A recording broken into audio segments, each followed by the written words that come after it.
let me take you through a quick roundup on the CBI's investigation. As I'm in Kolkata here, traversing through the streets here, I'm looking at the anger that's growing among its citizens. The anger is real. People here feel very personal about what's happened at the RG Kar with the young doctor raped and murdered. But here's a quick look at the CBI on what it reveals. There were lots of aspersions cast on whether this was a gang rape. Now, the CBI, as per its report, has ruled out the angle of gang rape. But yet, the CBI looking at the fact that there's been multiple attempts to cover up this crime by the hospital authorities. Here's a quick roundup on all that was presented before the Supreme Court by the CBI in its first report at the Apex Court today.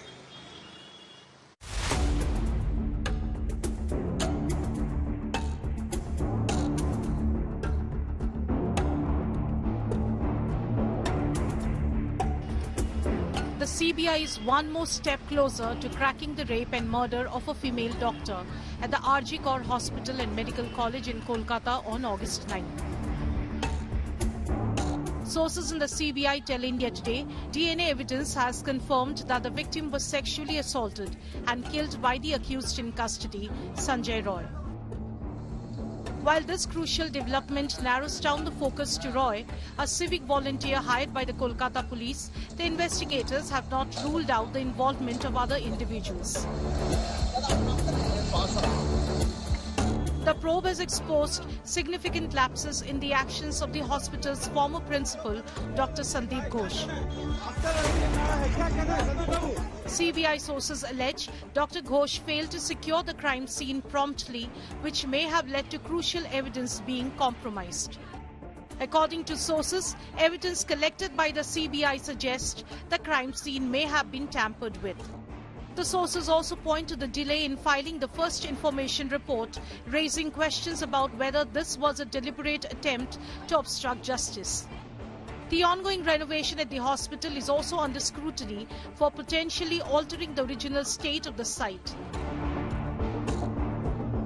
As Dr. Ghosh faces his 7th consecutive day of questioning by the CBI on Thursday, forensic experts are closely examining the vehicle used by Ghosh.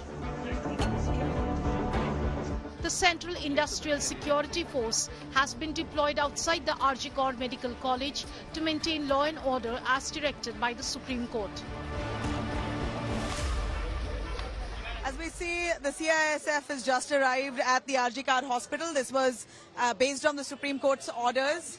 And of course, the Home Ministry then following up on this. The CISF have just arrived. There are 2 battalions who have just arrived in those 2 buses there. The buses are standing right outside where the CISF have been brought. They've arrived. You see many lady officers who are also part of it, several lady officers who are part of it, as we're looking at female doctors who have been protesting. The CBI's findings so far point to glaring lapses in the handling of the case, raising serious concerns about the actions of those in positions of responsibility at the hospital. With Munish Pandey and Nabila Jamal in Kolkata, Bureau Report, India Today.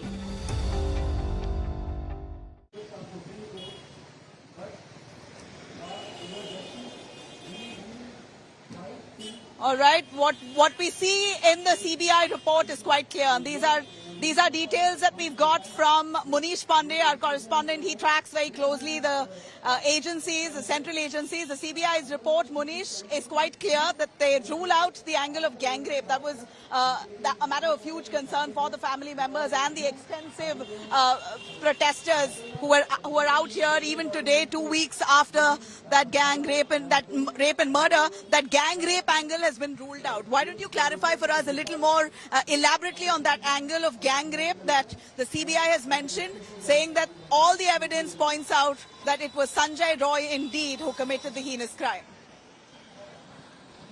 Well, Nabila, we have spoken to our sources within the Central Bureau of Investigation. What the sources have indicated to India Today that in the primary investigation, it appears that it is a case of rape. not gang rape. And there are three grounds for it. First is the forensic reports. The CBI claims that they have gone through the forensic reports which was made by Kolkata police. Also, it was given to the forensic experts, of the Central Bureau of Investigation. And forensic evidence is very crucial in any homicide case. And here we are talking about rape and murder.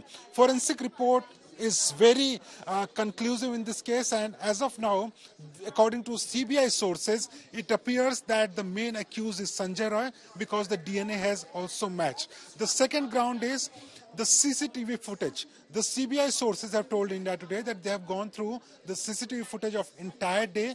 The only person who can be seen entering the crime scene or exiting the crime scene during the period when the alleged crime took place, it is Sanjay Roy. So again, it is a confirmation that Sanjay Roy is main accused in the case, who was arrested by Kolkata police and later by the Central Bureau of Investigation.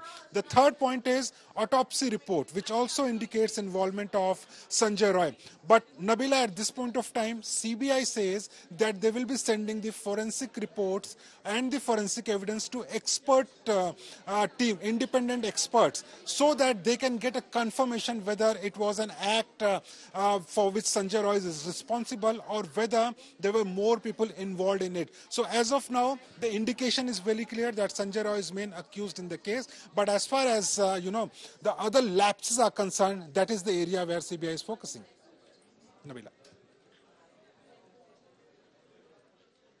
All right, Munish, thanks very much. But for the record, I'm right here at the RG Kar Hospital, and we hear the doctors saying that they are not satisfied with the way the investigation has proceeded. I asked them very clearly about the CBI's report of the gang rape, ruling out the gang rape angle. Many of them believe that, that they don't want to comment on the gang rape angle, but they feel that this is a larger conspiracy. Now, that's also an angle that the CBI is still probing into, and their prime suspect on that front is Sandeep Ghosh, the ex-principal of this very college, the RG Kar Hospital and College.